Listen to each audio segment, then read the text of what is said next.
Check this out.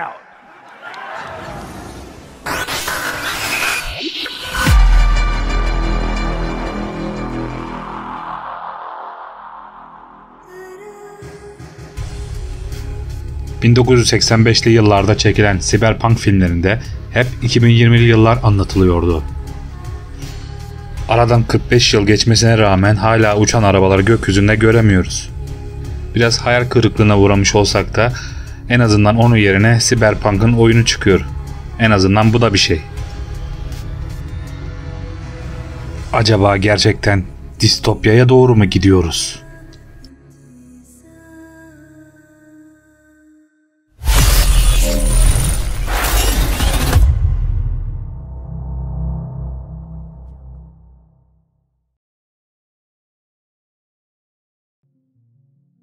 İnsan nüfusu 100 milyarlara ulaşıyor.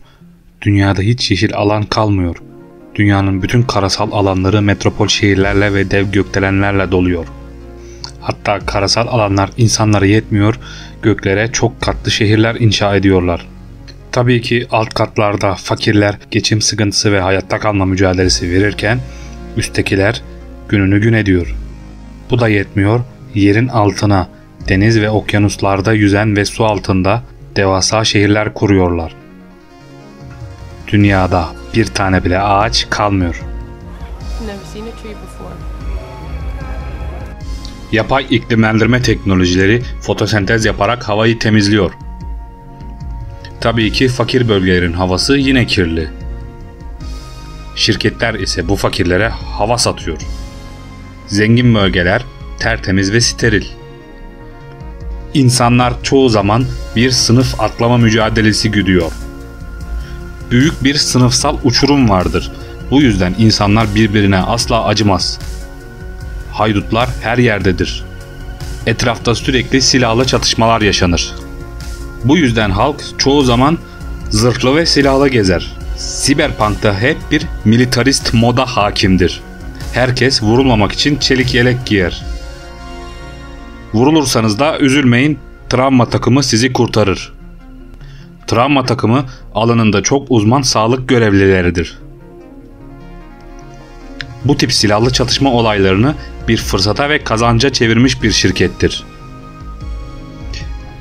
Eğer bir silahlı çatışmada kaza kurşununa gider ya da bizzat saldırıya uğrayıp ağır yaralanırsanız travma takımı yetişecektir.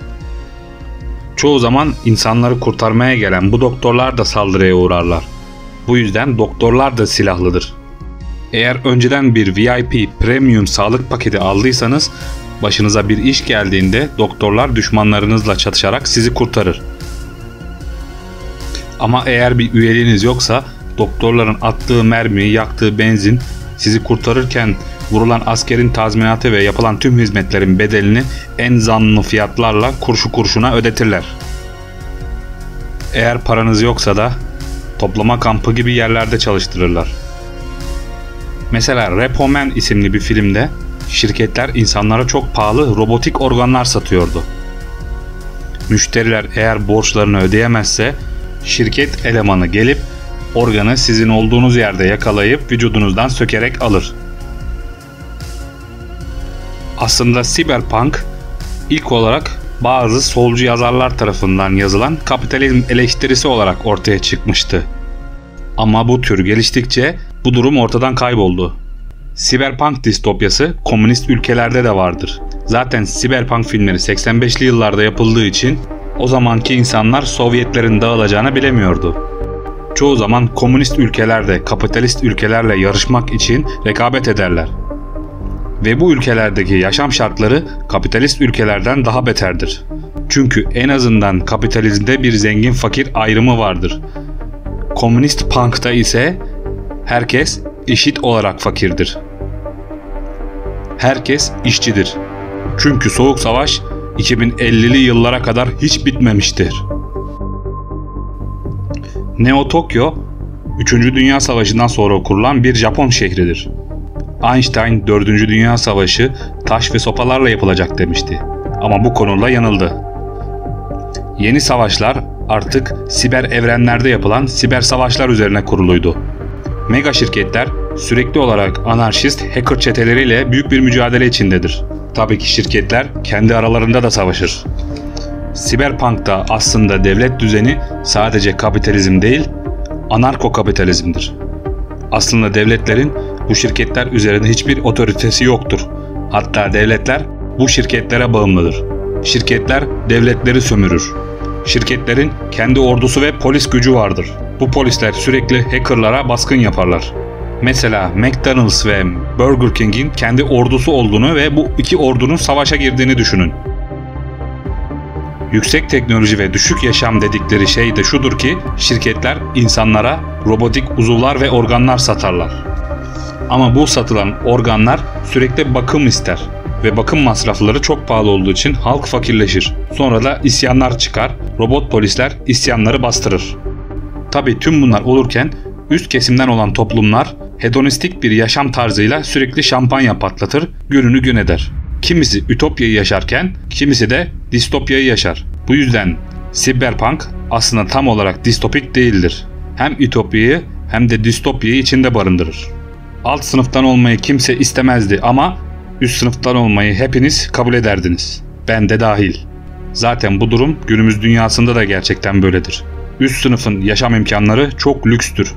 Robot hizmetçiler, biyoteknolojik iyileştiriciler neredeyse ölümsüzlüğe sahipler. Hiç hasta olmazlar. Adeta steril, yapay bir cennet hayatı yaşarlar. Fakirler de magazin programlarında onların hayatını televizyonlardan izler. Bu durum kaosu ve karmaşayı daha da arttırır. Tarım ve hayvancılık öldüğü için gıdaya erişmek bile çok zordur. Bu yüzden insanlar tatsız, tuzsuz, sentetik jeller ile beslenir. Göz zevki için yemekler hologramlarla süslenir. Çözülen her problem yeni bir problem doğurur. Beyin çipleri ve beyin bilgisayar arayüzü mucizevi bir icat olması gerekiyordu. Ama bu sistemlerin kritik bir açığı ortaya çıktı. Eğer bu çiplerden birini taktırdıysanız ve düşmanlarınız varsa ve önemli bir insansınız, hacklenme tehlikesiyle karşı karşıyasınız demektir. Hacker çeteleri siz uyurken beyninize sızabilir, fikirlerinizi çalabilir, hatta sizi manipüle edebilir. Hatta ve sizi zombileştirebilir. Buna neomankurtizm diyebiliriz. Hackerlar bu zombilerden ordu kurabilir. Bu zombiler robot da olabilir. Ama tabii ki her sorunun bir çözümü vardır. Siber güvenlik şirketleri size uygun fiyatlarda güvenlik hizmeti sunacaklardır. Beyninize antivirüs ve güvenlik duvarı kurulumu yapılması gerekir. Ve daha da ekstra güvenlik için beyninize siber askerler yerleştirilir. Siz uyurken onlar nöbet tutar ve tüm düşmanların beyninize işgal etmesinden korur. Artık günümüzde bu bilim kurgu dalı oldukça fazla gelişti. Nanopunk, biopunk gibi bazı alt türler doğdu. Nanopunk, nanoteknolojinin aşırı geliştiği bir siberpunk alt türüdür.